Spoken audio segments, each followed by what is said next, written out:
दिल्ली की फिर से किलेबंदी कर दी गई है। दिल्ली को आने वाली हरियाणा और पंजाब की सड़कों को खोदा गया है, उस पर कीले गाड़ी गई हैं, सीमेंट के बोल्डर बैरिकेडिंग करी गई है। किसानों को कुछ भी करके रोका जा रहा है और अगर जो खुद फिर भी आगे बढ़ रहे हैं उन पर आंसू गैस के बम और गोले फेंके जा रहे हैं। और हरियाणा की निरंकुश पुलिस यह भी कहते हुए सुनी गई है कि इस बार लाठी नहीं मारनी है, इस बार खोद देना है। यह असलियत है दिल्ली की बैठी हुई सरकार की। लेकिन मैं पूछना चाहती हूं, दिल्ली आने में गुनाह क्या है? क्या दिल्ली के रामलीला मैदान या जंतर मंतर पर अब किसान विरोध प्रदर्शन भी नहीं कर सकते? क्या राष्ट्र की राजधानी पर अन्नदाताओं का कोई हक नहीं है? क्या दिल्ली किसी की बपौती है? हुक्मरानों की जागीर हो गई है दिल्ली?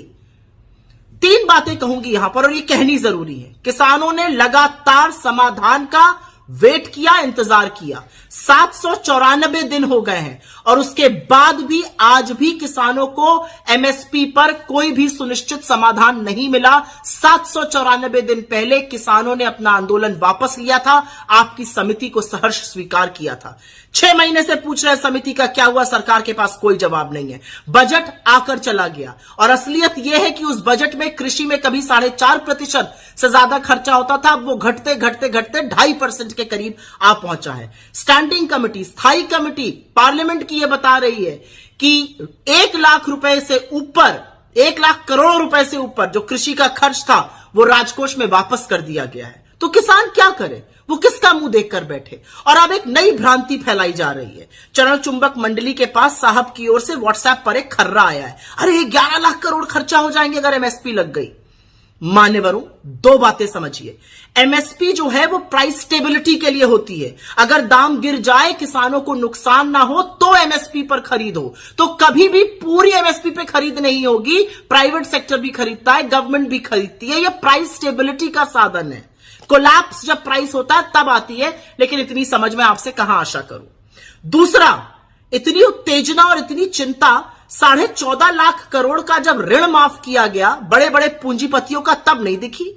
जब कॉर्पोरेट टैक्स काटा गया 32% से लेकर 22% और 4.5 लाख करोड़ का घाटा सहा भारत सरकार ने, तब इतनी उत्तेजना नहीं दिखी।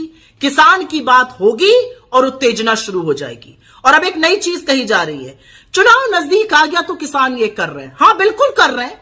चुनाव ही तो टाइम होता है नफा और नुकसान देखने का। चुनाव ही तो टाइम होता है रिपोर्ट कार्ड पर नंबर देने का।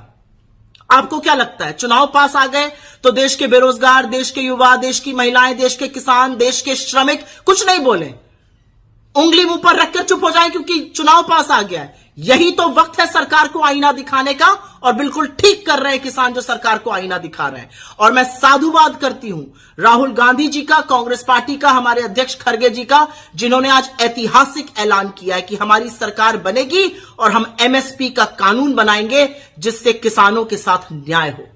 और वही न्याय से किसान का जीवन सुधरेगा, इस देश का भविष्य बदलेगा। जय हिंद।